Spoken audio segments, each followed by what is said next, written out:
Hello, my fellow travelers. Traveling in first class is an experience. You are in the lap of luxury, you have breathing room, which is really good if you're a big and tall guy like me. But that experience usually comes at a price, and that price is usually a hefty one. I can't really afford that all the time, which means usually I'm stuck in economy.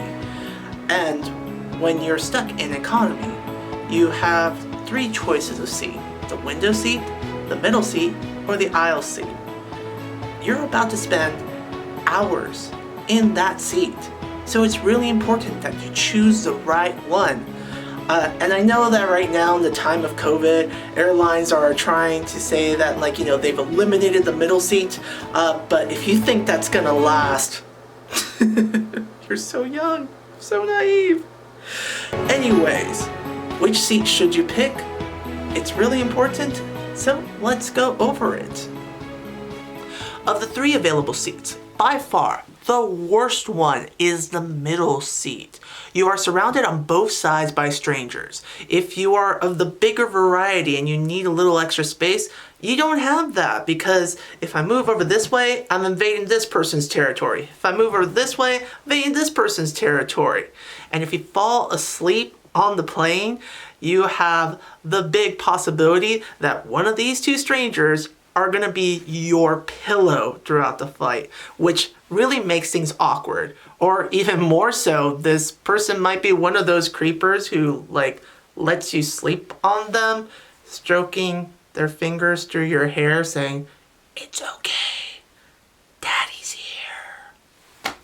Not for me. The middle seat is out of this picture.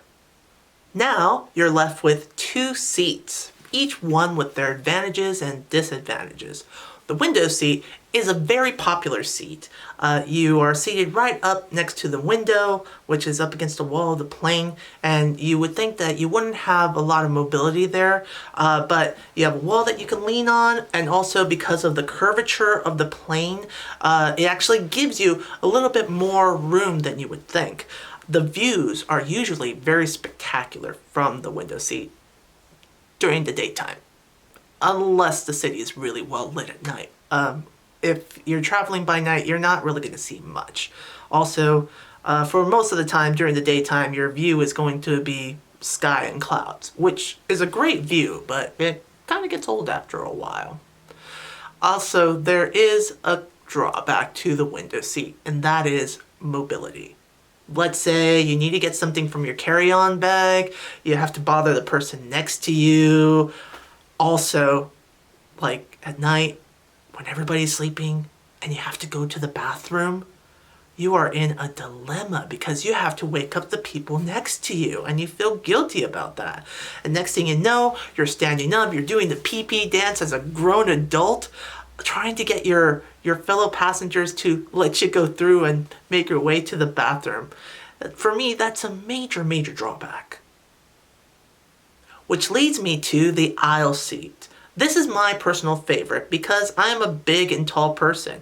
And when you're a big and tall person like me, your knees always hit the seat in front of you.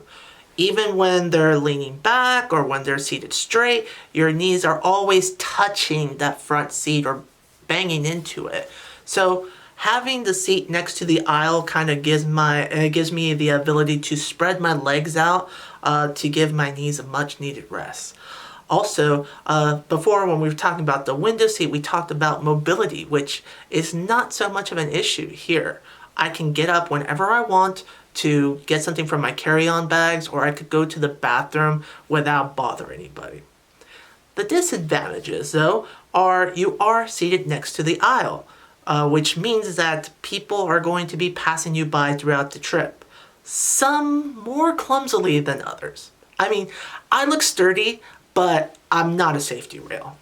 And also, there's going to be times later on throughout the flight or maybe in the middle of the night where you're going to have to get up to let the people go to the bathroom who are seated next to you. But I'm okay with that. I would much rather have the power to let people by than to ask permission. Yes, give me the power. Give me all the power. Side note, Worldly Dan is always courteous and lets people pass. He is evil, but he's not really a jerk. So, the winner of this furniture deathmatch is the aisle seat, but that's my humble opinion. Obviously, this also changes if you're traveling with somebody. If you're traveling with a buddy or your snuggle buddy, they might be a little bit more okay with you leaning on them or them leaning on you. But what are your thoughts on this? Are you a window watcher, an aisle spreader, or do you actually like the torture of the middle seat? Not judging. Totally judging you. Leave your comments down below, and remember to quest for wonder as you try to be a little bit more worldly. See you next time. Bye-bye.